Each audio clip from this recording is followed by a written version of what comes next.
ধর্ষণের জন্য বিভিন্ন দেশের নির্ধারিত শাস্তি।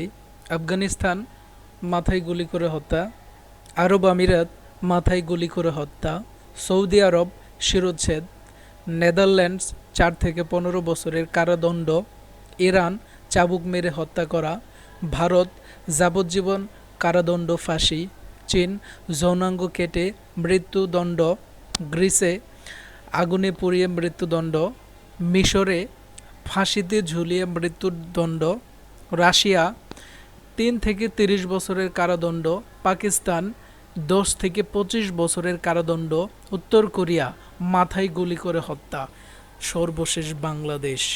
বাংলাদেশে এখন পর্যন্ত এর শাস্তি কি হতে পারে? আমরা সকলেই এর একটি করে কমেন্টস করে যাব। কি হতে পারে বাংলাদেশের ধর্ষণের শাস্তি?